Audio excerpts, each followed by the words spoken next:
¿Qué pasa cuando tres creativos se unen? Bienvenidos a Sin Plano Definido, tu podcast creativo.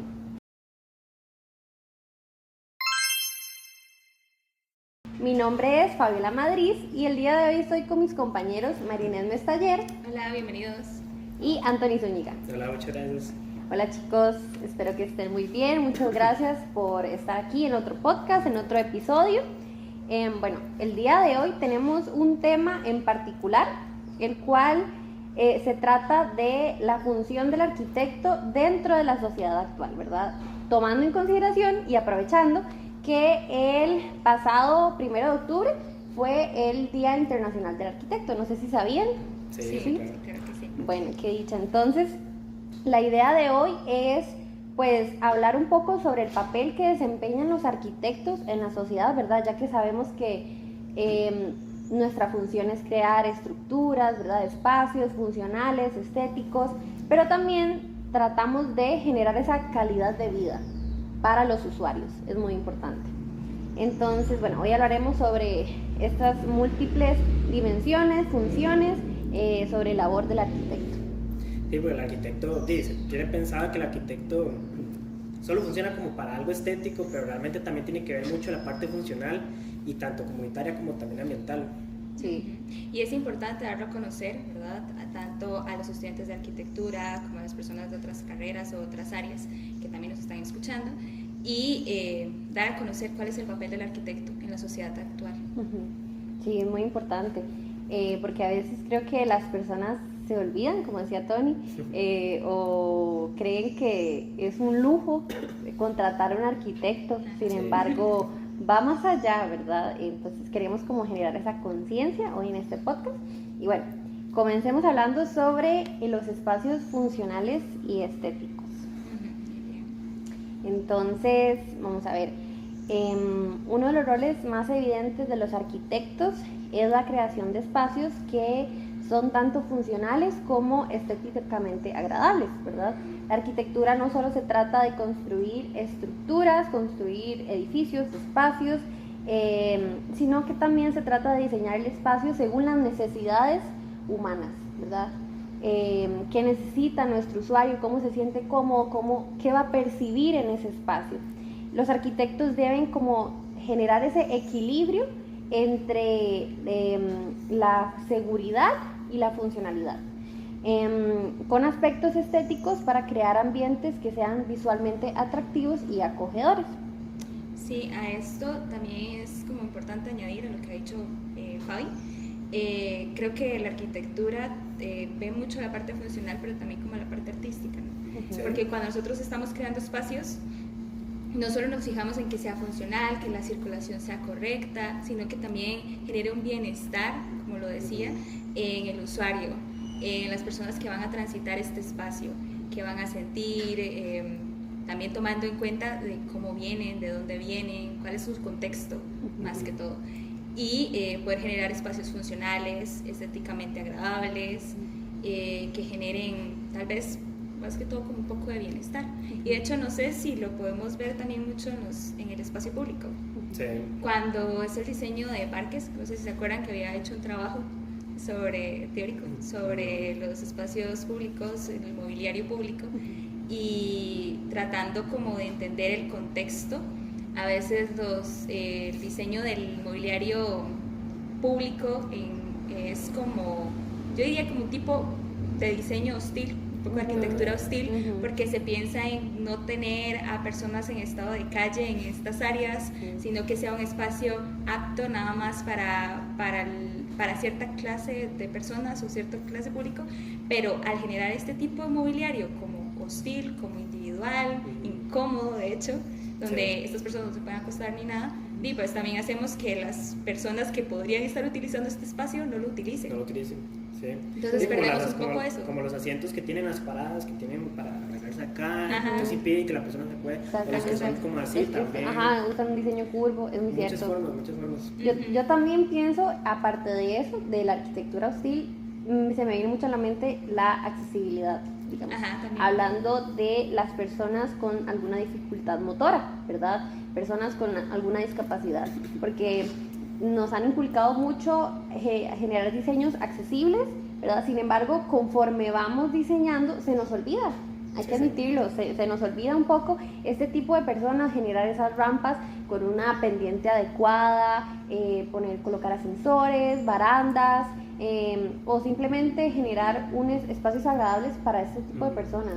No, y también me acuerdo, no sé si se acuerdan cuando hicimos el diseño del hospital para ciegos. La vez pasada tuvimos una entrevista.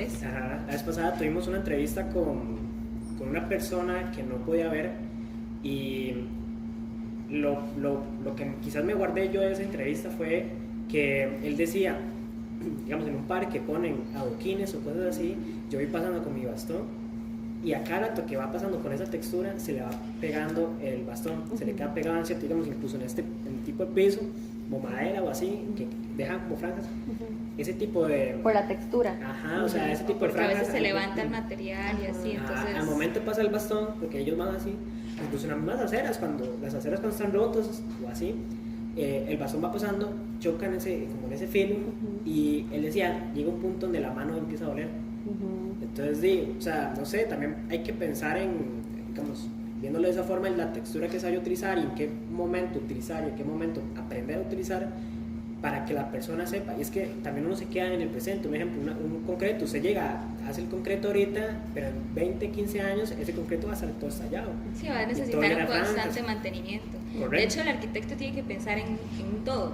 Digamos, tiene que pensar en, dependiendo del proyecto, dependiendo del contexto, en todos los usuarios que van a utilizar esta estructura, este edificio, este proyecto. Por eso el espacio público, ¿verdad? Que es como más amplio.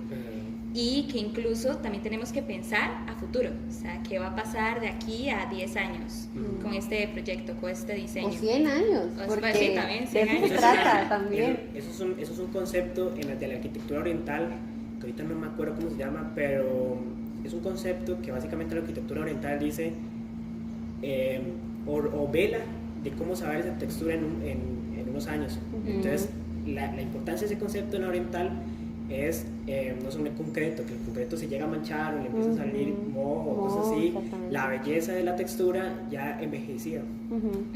Exactamente, sí, porque tienes razón, muchas veces pensamos en que, ay, me encanta el concreto expuesto y ahora se va a ver chivísima, ¿verdad? Y obviamente porque son proyectos ficticios en los que hemos diseñado, pero no pensamos en que por el tipo de clima también, vivimos en un clima muy húmedo, con mucha precipitación, lluvias, entonces no pensamos que ese concreto máximo en 3 años, ¿verdad?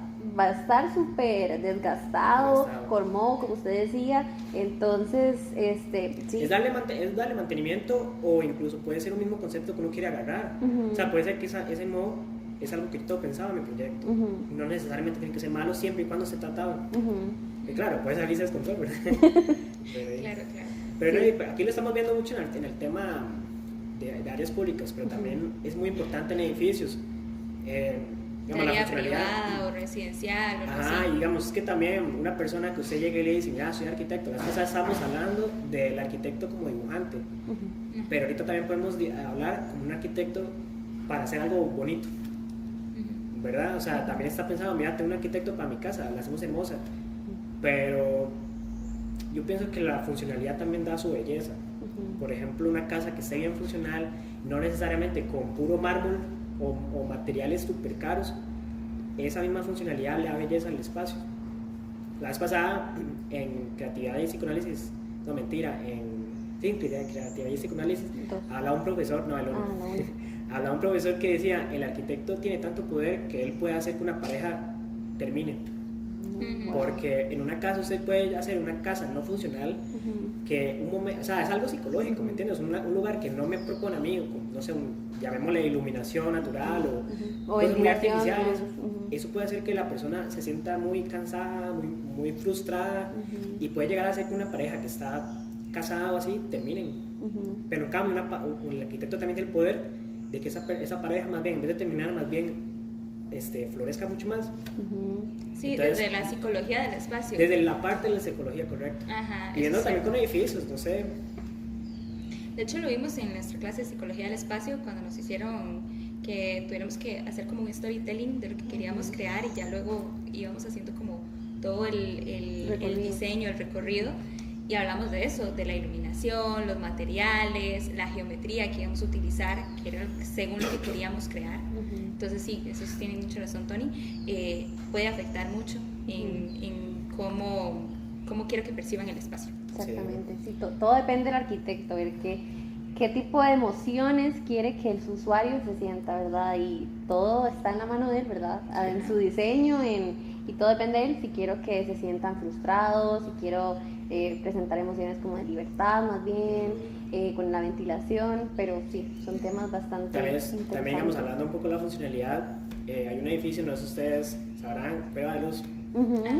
Cueva de Luz es un proyecto que se encuentra en el Carpio, y es interesante porque ese proyecto, claro, o sea, evidentemente tiene una arquitectura muy, muy bella, pero es que va más allá de eso, lo que estamos hablando, o sea, tiene tanto poder a nivel comunitario que involucra talleres para las personas de ahí, y la Carpio de personas, puede ser un lugar donde ¿cómo se debe llamarlo?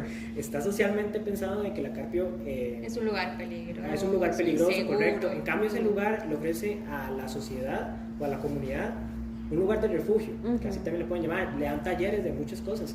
Y que levantó la zona también. O sea, los arquitectos tuvieron reuniones con la comunidad, empezaron como a ver qué era lo que necesitaban, los involucraron, y al final es eso, la arquitectura tiene que involucrar a los usuarios, porque nosotros no estamos construyendo simplemente edificios vacíos, son edificios en los cuales van a habitar las personas, en los cuales van a hacer actividades, entonces tenemos que pensar también en eso, y ese es un gran ejemplo. ¿Tú lo has visto, Carlos?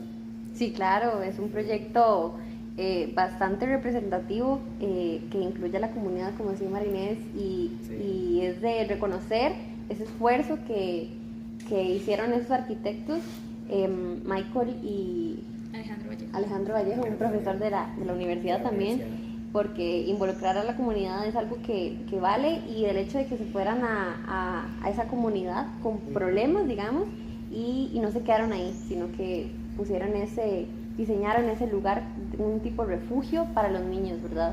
Entonces es muy valioso. Y el otro día, investigando sobre ese mismo proyecto, estuve viendo que incluso, o sea, no solamente quisieron meter el proyecto como tal, el Cueva de Luz, sino que también quisieron ir un poco más allá, dándole incluso tratamiento al río María Aguilar, y empezaron a hacer senderos en el mismo río, dándole tratamiento, generando actividades incluso de jardinería, muchas cosas bastante interesantes que dieron ahí, y a eso es donde vamos, o sea, la arquitectura como forma de enlazar también la comunidad. Exactamente. Bueno, chiquillos, muchas gracias por este primer punto, estuvo muy interesante. Ahora otro tema importante que podremos abarcar es el papel del arquitecto en la planificación urbana y el desarrollo sostenible, ¿verdad? Viene un poco de la mano de lo que venían hablando con este proyecto de Cueva de Luz, de cómo impacta a nivel urbanístico a una comunidad como es la Carpio, ya que la urbanización rápida y el crecimiento de las ciudades han planteado numerosos desafíos, como la congestión del tráfico, la contaminación y la falta de espacios verdes, ¿verdad? Es muy importante. Los arquitectos, trabajando en conjunto con urbanistas y otros profesionales, diseñan soluciones que promuevan las ciudades más sostenibles y habitables. La incorporación de principios de diseño sostenibles en arquitectura es esencial para reducir el impacto ambiental, empleando tecnologías y materiales ecológicos, también implementando sistemas de energía renovable y diseñando edificios que minimizan el consumo de recursos. Además, la planificación urbana sostenible busca crear comunidades compactas y accesibles, reducir también la dependencia de los automóviles y fomentar el uso del transporte público y bicicletas. Y me gustaría traer a colación el proyecto de Estudio Sachs, no sé si ubican el estudio de Benjamín García, la Gardenia ubicado en Nunciatura de Romusel. Es un proyecto que a nivel personal me encanta porque estamos muy acostumbrados a que tropicalizamos la arquitectura por nuestro país, por supuesto es un país tropical con época seca y lluviosa, pero nos vamos como a las zonas costeras, ¿verdad? toda la ventilación cruzada, la iluminación natural, el uso de plantas, todo lo utilizamos para proyectos turísticos en las costas, hoteles, bungalows, etc. Sin embargo, Gardenia tiene eso. Gardenia, el estudio de arquitectos movió todas estas estrategias bioclimáticas a la ciudad, a un lugar igual que sufre problemas de humedad, de precipitación, sí. Y le dio al espacio, a la comunidad, al espacio urbano, ese edificio sostenible, ¿verdad? Ese edificio verde, con materiales que reducen este consumo de energía, que era lo que mencionábamos, este impacto ambiental. Entonces no sé si quieren comentar algo sobre este edificio. Sí, Gardenia creo que tuvo un certificado, ¿verdad? Sí, inclusive ha ganado varios premios, la Bienal también. De sostenibilidad, creo. Ajá. De hecho, el de hace poco también ganaron, fue el de la muchacha, fue el de la escuela. No, pero Gardenia también ganó. Sí. Eso es un proyecto bastante interesante porque, digamos, inmediatamente usted ve Gardenia y es una selva de edificio. Pero esa es bastante interesante porque, sabes que una planta no solamente decir, mira, voy a poner una planta. O sea, ojalá fuera así de fácil, pero también hay que verlo en temas estructurales incluso, o sea, el mismo peso de la planta, la misma raíz que va a tener la planta, la maceta, la tierra. De hecho, creo que en ese proyecto tuvieron como que también experimentar un poco en la parte de paisajismo, creo que venía en la página por el hecho de verdad, de ver cuál se adaptaba mejor al clima, a lo del proyecto, de tener esas jardineras, ¿verdad? Que mitigan el impacto del calor al edificio, es súper importante. Sí, térmico. Inclusive la ventilación cruzada se ve en el diseño de los apartamentos, ¿verdad? Cómo va esa ventilación de lado a lado, inclusive la iluminación, ¿verdad? Y son espacios agradables porque estamos viendo que la nueva tendencia ahora es vivir en apartamentos a nivel vertical, ¿verdad? Ahora para muchos es más fácil conseguirse un apartamento en una torre. Sin embargo, hay que considerar que esas personas salen a trabajar todo el día cansados, regresan, tal vez están en un espacio encerrado con poca luz, con poca ventilación, o inclusive hay mucho home working, ¿verdad? La gente se queda en su casa trabajando. Entonces Gardenia aporta esos espacios cómodos, esos espacios sostenibles con mucha ventilación para que las personas adentro puedan sentirse cómodas y decir, estoy en mi casa y mi casa es mi lugar de refugio, es mi refugio en donde me siento cómodo. Y de hecho la pandemia vino como a generar una conciencia también a nivel de sociedad de la importancia que es el bienestar en nuestras casas, ¿no? Al haber estado encerrados por bastante tiempo, empezamos a ver como que cambiamos en nuestras casas para sentirnos mejor en este encerramiento. Y hemos sido un poco más conscientes y la arquitectura también fue como cambiando en ese aspecto. Como que la arquitectura, pues sí, va también de la mano en estos cambios sociales, en estos cambios también a nivel de salud, ¿verdad? Sí, y importante mencionar porque también hablamos de incentivar a las personas a utilizar otros medios de transporte que no sean autos. Entonces yo recuerdo que cuando conocimos a Benjamín, él mencionaba que él también, su propósito de construir Gardenia, ubicado en Romuser, era porque su oficina también estaba en Romuser y quedaba unas cuadras más cerca de donde vivía, en el caso de Gardenia. Entonces él menciona que él, para transportarse a su trabajo, utilizaba un patín. Un scooter. Un scooter. Entonces él, hay un video donde él se ve, donde sale del garage del edificio, ¿verdad? Con su scooter, ahí recorre unas cuadras y llega a su oficina. Exactamente. Entonces, y él cuenta que también a nivel de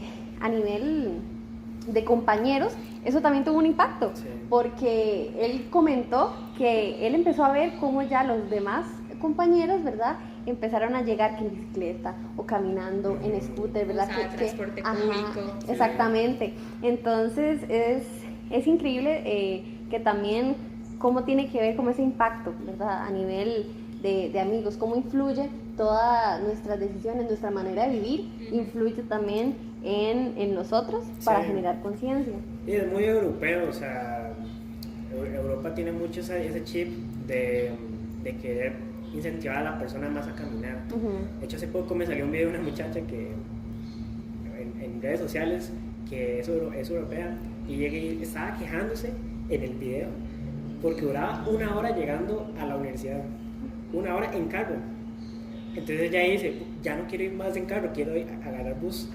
Voy a agarrar bus porque llega más rápido. Y yo, pucha, el bus llega en 1 hora, en más de 1 hora para no sé, la U. O sea, aquí por lo menos, llegar yo aquí, por lo menos toma 2 horas. 2 horas. Y en carro puede ser 1. Sí, y eso que estamos relativamente cerca. O sea, ahora cuando Europa, debería de ser al revés, ¿no? Que el transporte público te permita llegar antes que un transporte privado. Sí, exacto. Pero eso es vacilón porque en un documental decían que para mitigar este congestionamiento de vehículos, mucha gente piensa aumentar los carriles, aumentemos los carriles para que ustedes no han visto los carriles de Estados Unidos o de Asia. Son carriles inmensos, igual están congestionados. Claro, a nivel ciudadano es muy distinto, pero o sea, básicamente lo que decía en el documental es de que para mitigar ese congestionamiento es utilizar menos el carro, básicamente. Pero ¿cómo podemos utilizar menos el carro aquí en Costa Rica? O sea, sí, nuestras ciudades no están diseñadas. Por ejemplo, yo tengo conozco el ejemplo de la muchacha que no sé, vive en Curriabat y su trabajo es ir hasta Heredia, o viven Desamparados y tiene que ir hasta Heredia. Entonces, sí o sí necesitamos el carro, ¿verdad? Es cuestión así de que nuestras ciudades no están tan bien diseñadas para poder tener la libertad, o inclusive, bueno, en Colombia hay un metrotren, creo que le llaman. Tiene otro nombre. Ajá, tiene otro nombre, pero igual es como el tren aquí en Costa Rica, pero pasa está en medio de la carretera principal, y es un medio de transporte muy funcional y pues ha llegado a mejorar. Entonces ojalá que podamos... Yo pienso que digamos, si se hicieran unas buenas rutas a nivel de transporte público, mejoraría, que no tenga que atravesar San José, porque en realidad todas las rutas de nuestros buses tienen que atravesar San José, y realmente no todos tenemos que ir a San José para llegar a algún lugar. Se podría generar otras rutas para poder llegar a Heredia, para poder llegar a Cartago, un poco más fácil, ¿no? Sí. Transmilenio, así era como se llamaba. El Transmilenio. Y a mí me gusta mucho un artista, si no me equivoco, que es neerlandés, Stan Ruskard. Él tiene muchos proyectos así, muy encaminados con la parte de sostenibilidad. A mí me encanta porque siento que puede aplicarse en muchos proyectos. Él hizo una ciclovía, si no estoy mal, en Países Bajos, con una temática de Van Gogh, ¿verdad? Entonces es concreto con pigmentos, ¿verdad? Que en el día pues la luz del sol va generando que ya en la noche tengan luz. Es un espacio público muy bello, que también es atractivo, ¿verdad? Entonces permite atraer a los usuarios a andar en bicicleta, a utilizar este medio de transporte de una forma bonita, una forma agradable. Y cómoda. Luego hay otro puente, creo que también en Países Bajos, que él utilizó, es que no me acuerdo cómo es que se llama, esto que nosotros que se utiliza cuando uno va en bicicleta, estas luces. Intermitentes. No, creo que no se llama así, las que los colocó. Bueno, las luces reflectivas. Él colocó estas luces reflectivas en la estructura del puente, porque ese puente pues tiene mucha historia, pero no querían colocar postes de luces para que cuando los carros pasaran. Y pues que también iba a generar mucho gasto de electricidad. Entonces él colocó este material, ¿verdad? Como a nivel de perfil de la estructura. Entonces cuando los carros pasan con las luces encendidas, iluminan todo este espacio y les permite pues tener una buena iluminación, un recorrido agradable y sostenible, puesto que no está gastando tanta electricidad. Entonces siento, bueno, él tiene otro montón, ¿verdad? También tiene una torre de smog que se colocan en los parques y pues limpian el aire. Entonces él siempre está como innovando en esa área. Yo sé que es artista, pero estas cosas que él hace pueden aplicarse a la arquitectura. Claro. Y a eso voy, a este siguiente punto, y es también que podemos implementar nuevas tecnologías y estar en constante innovación, que era lo que mencionaba María Inés, ¿verdad? Que sabemos que la arquitectura es una disciplina que está en constante evolución, ¿verdad? Y más ahora que está impulsada con esta innovación y esta tecnología, todo lo que se ha venido dando, la inteligencia artificial. Y también los arquitectos están adaptando esta vanguardia de la adopción de nuevas tecnologías que pueden transformar de manera en la que diseñamos y construimos edificios. Como lo sabemos, hay muchos software hoy en día avanzados, como por ejemplo el dibujo asistido por computadora, lo que es CAD, ¿verdad? También el Building Information Modeling, que es el BIM, y también la realidad virtual. Esto lo que le permite a los arquitectos es visualizar y perfeccionar sus diseños de manera más eficiente y precisa. También, además de que las nuevas tecnologías emergentes como la impresión 3D o los materiales inteligentes están abriendo nuevas posibilidades a la construcción y el diseño. Y los arquitectos que adopten estas tecnologías pues pueden crear estructuras más innovadoras, sostenibles y eficientes, que era lo que mencionaba Inés con este tipo de material innovador en la estructura del puente. Sí, pero también hay otro que es, creo que lo usó Esteban en un proyecto de él. Era como una estructura que lo que hacía era como agarrar el aire. Creo que funcionaba. Cuando se hizo el proyecto del Parque La Paz. Ajá, correcto. Que era una torre, que él hizo una torre que también era una huerta. Ajá, correcto. Ajá, no me acuerdo. Era una estructura que básicamente funcionaba con el aire. Entonces el aire hacía que la estructura pudiera funcionar de una forma muy interesante y era muy innovador. De muchas formas. Que generaba como una especie de movimiento, creo también, ¿no? Ajá, correcto. Sí, también lo vemos en las fachadas ventiladas, digamos que es otra manera de generar esos espacios agradables. Tenemos las fachadas biomiméticas, si no me equivoco, que son con los paneles que se mueven a través del sol, ¿verdad? Generándole sombra a los espacios en la fachada que necesitan esa sombra porque tienen una mayor cantidad de radiación solar. Entonces, algunas suelen ser más costosas que otras, ¿verdad? Por temas de presupuesto, pero también hay materiales económicos, innovadores y sostenibles, como este concreto. Ajá. Del que estuvimos hablando, el concreto, Ajá, que es como ecológico, ¿verdad? Que permite disminuir el impacto ambiental también. Y de hecho, otro también que hemos visto, no sé si se acuerdan cuando vimos el taller de tecnología, el concreto permeable para generar en espacios públicos donde el agua permite pasar. Entonces permite que la tierra pues sí absorba esta agua. Y a todo esto también me gustaría agregar sobre el BIM el hecho de cómo disminuye el nivel económico, ¿verdad? O sea, disminuye en cuanto a presupuesto, sale como más barato, sale en menos tiempo, ya que se trabajan varias áreas áreas de la construcción en un mismo programa, pues facilita el momento ya de cuando se está construyendo la edificación, evita gastos. Entonces esto permite mucho también en la parte de construcción, que también a veces sé que como la parte textil son como las áreas como que generan más contaminación, entonces es importante tomarlo en cuenta. Sí, la construcción nunca va a dejar porque cuando decimos sostenible, ¿verdad? Creo que es imposible, y lo conversábamos una vez con la profesora Laura de estructuras, que cuesta mucho generar arquitectura sostenible, ¿verdad? Siempre va a generarle a uno algún impacto ambiental. Sí, como 100% sostenible no va a ser, ¿verdad? Por a veces ¿cuál es esta palabra?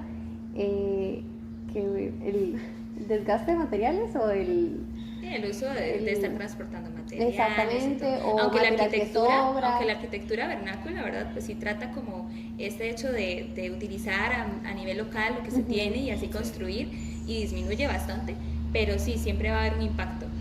Siempre va a haber un impacto a nivel de construcción y que hay que tomar en cuenta, pero entre más vayamos disminuyendo este impacto, mejor va a ser a nivel ambiental, a nivel sostenible. siempre vamos como en esa búsqueda. Claro, claro. Y ya para ir concluyendo, chicos, nada más quedaría como un último punto para mencionar, y es el impacto cultural y la identidad que tienen los arquitectos con la conservación del patrimonio cultural, ¿verdad? Porque sabemos que la preservación de edificios históricos y monumentos es crucial para que esta identidad cultural y la historia de la comunidad no se pierda. Los arquitectos especializados en la conservación trabajan para restaurar y adaptar estructuras antiguas para usos modernos, asegurando que se mantenga su integridad histórica mientras se cumplen los requisitos contemporáneos. Este trabajo no solo protege a la herencia cultural, sino que también puede revitalizar las áreas urbanas y atraer el turismo, lo que a la vez puede que tenga beneficios económicos para las comunidades locales. Sí, como Guatemala, con Antigua. con Antigua, y son puros casas o edificios viejos, pero eso llama mucho la atención al turista. Ahora que mencionabas lo de Antigua Guatemala, me recuerda a que ellos adoptaron tanto su cultura, ¿verdad? No abandonaron el hecho de la precolonización, sino que, como tú mencionas, Antigua Guatemala es una zona turística que renovaron sus edificios, les dieron cierto mantenimiento, algunos son ahora un centro hotelero, ¿verdad? Son restaurantes, cafeterías, y eso ha activado la economía de Guatemala, y así como muchos países. Sí, hay que entender que, digamos, estos edificios a nivel de patrimonio, y lo hemos estado viendo en clases, no tienen por qué ser, bueno, tanto en patrimonio como en hermenéutica, también lo vimos, no tienen por qué ser edificios muertos, sino que han sido adaptados a un nuevo entorno, un nuevo contexto de espacio-tiempo, y quien quita, ¿verdad?, que el día de mañana nosotros construyamos un edificio, y como lo dije, ¿verdad?, no solo hay que pensar en el hoy, en el nivel de contexto, sino también a nivel de futuro. O sea, que este espacio también lo puedan utilizar las futuras generaciones, como dijo Fabi, que dure 100 años, y que puedan volver a utilizar este espacio, que no se vuelva un espacio muerto, una carga más bien a nivel de ciudad, una carga a nivel del hogar, sino que genere una identidad. Y creo que a nivel de país todavía nos hace falta un poco generar esa identidad en lo que es arquitectura. Siento que a veces estamos muy inspirados en proyectos internacionales que queremos crear como, mira, vimos este edificio en Estados Unidos y queremos crear algo parecido, pero se nos olvida que nuestro clima es diferente a ese, que es un clima tropical. Y me gustaría mencionar a un arquitecto que utiliza mucho esto de arquitectura tropical, que es Bruno Estaña, en sus proyectos, ¿verdad? No tener miedo a utilizar parasoles, no tener miedo a utilizar materiales, rejillas, no tener miedo a pensar en que, mira, mi proyecto, como decía, creo que un profesor era que nos decía que teníamos que pensar a veces que nuestro proyecto le va a caer un pichal de agua encima. Literal. Entonces, no tener miedo, ¿verdad? A este clima, o a querer generar algo diferente, que también sea estético, que también sea contemporáneo. Y bueno, de hecho, estos dos proyectos que están acá, pues creo que son un claro ejemplo de eso, de cómo se utiliza y que generan algo bonito, o sea, funcional.